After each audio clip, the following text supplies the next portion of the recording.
여러분 안녕하세요. 고민이 많은 어떤 중3인가 고등부를 가르치는 그 선생님한테 이제 문의가 왔는데, 어떤 문의가 왔냐면 애들이 공부를 너무너무 못한다는 거예요. 그런데 그런 아이들한테 이제 모의고사를 이제 풀리는데 너무너무 이제 한 명을 놓고 이제 과외를 하는 것도 아니고 다 공부 못하는 애들인데, 걔네를 붙잡고 이제 이걸 가르치려고 보니까 너무너무 힘들다고 그러면서 자기가 가르치는 방법이 맞냐고 뭐 이렇게 말씀을 하셨는데, 모든 선생님들이 이렇게 깨우쳐서 이렇게 나름대로 이 방법으로 애들을 가르치잖아요. 그런데 중요한 거는 서로 만나서 얘기하다 보면 다 그 방법을 쓰고 있어. 그러니까 다 생각하는 건 비슷비슷하다니까. 이 선생님도 어떻게 하냐면 맨 처음에 유형을 설명을 해주고, 그리고 풀게 한 다음에 그 다음에 이것을 답을 이제 끌어내기 위한 키 센텐스는 무엇이며 뭐 이런 것을 설명을 해 준 후에 이 키 센텐스가 되는 그 부분을 정확히 해석을 할 수 있나 뭐 이런 거를 체크를 해 보신대요. 들어보니까 뭐 나쁜 방법은 아니죠. 대부분의 선생님들이 이제 그런 식으로 이제 하고 계시잖아요. 그런데 제가 말씀드리고 싶은 것은 뭐냐면, 이 사람은 진짜 기라는 것도 있고 혼이라는 것도 있고, 진짜 그게 느껴지는 게 뭐냐면, 다 대부분 다 동의를 하실 텐데, 진짜 공부 잘하는 애들 앞에 앉혀놓고 이렇게 수업을 하잖아요. 설명을 해주잖아요. 그러면 내 말을 진짜 스폰지처럼 어쩜 그렇게 쪽쪽 빨아들이는지, 정말 그게 느껴지면서 완전히 너무너무 기분이 이렇게 상승한다니까요. 완전히 행복감을 느낀다니까요. 그래가지고 그럴 땐 너무너무 기분이 좋죠. 근데 반대로 정말 못 알아듣는 애들 앞에서 이걸 가르치잖아요. 그러면 못 알아듣는 게 느껴져. 그러니까 내 설명이 갔다가 다시 튕겨져서 나오는 그런 느낌을 받아. 그러니까 잘하는 애들은 내 설명이 완전히 그들이 스폰지처럼 내 설명을 쫙쫙 빨아들이는 것 같은 기분이 든다면, 못한 애들은 갔다가 다시 튕겨져서 나오는 느낌이 들어.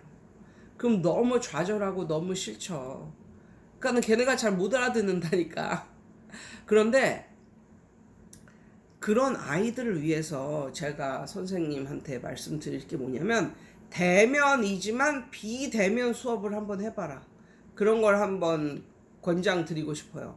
대면이지만 비대면. 이게 뭐냐면, 걔네가 학원에 나왔지만 내가 걔네를 한 명 한 명 앉혀놓고 설명을 하는 게 아니라 집에서 이제 녹음기로 녹음을 해 놓는 거죠. 스마트폰으로 녹음을 해 놓는 거죠. 그 부분을. 그런데 위에서부터 한 줄 한 줄 이렇게 하는 것이 아니라 그 답을 유추할 수 있는, 끌어낼 수 있는 키 센텐스가 반드시 있습니다.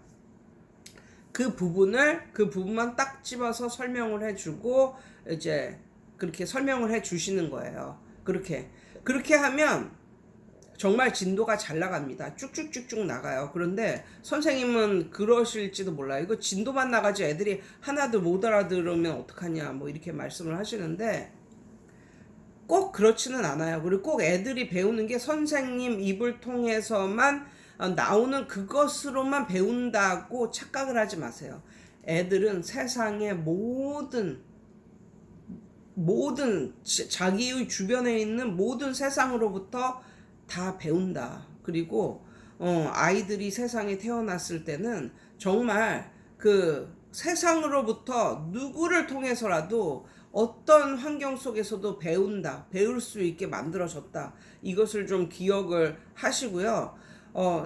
이 세상의 배움이 모두 다 비슷비슷한 게, 맨 처음에는 쫙쫙 진도를 나가고 이렇게 하면서 끝까지 이렇게 한번 나가 보다가, 그 다음에 다시 앞에 나오면서 좀 더 구체적이 되고, 좀 더 구체적이 되고, 좀 더 구체적이 되고, 이렇게 해서 나중에는 다 이제 알게 되는 거거든요.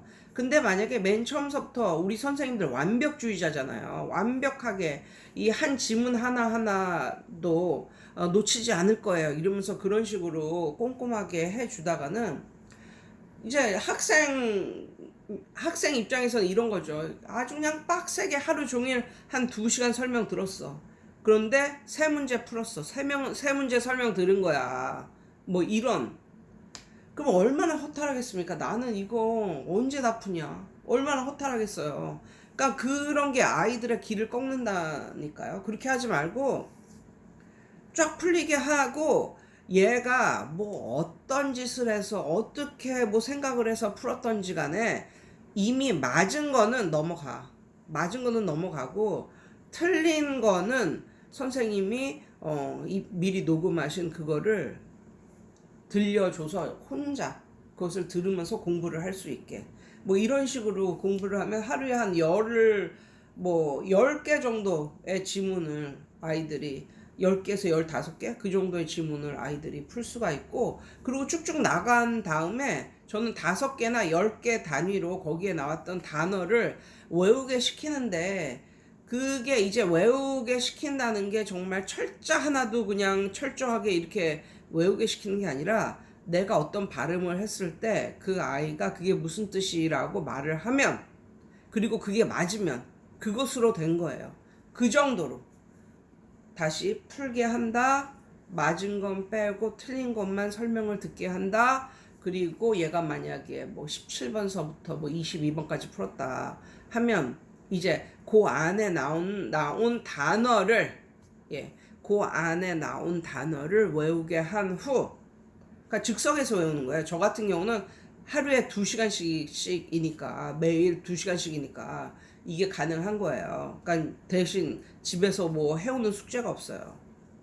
그러니까 외우게 시킨다. 그럼 외워. 나름대로 막 열심히 외워. 그럼 거기서 이제 내가 영어를 이렇게 말해 줬는데 걔가 그거 무슨 뜻이에요? 이렇게 말을 해. 그럼 된 거야. 그러면 번호 하나당 한 2문제 정도, 2~3개의 단어 정도를 물어봐 주거든요.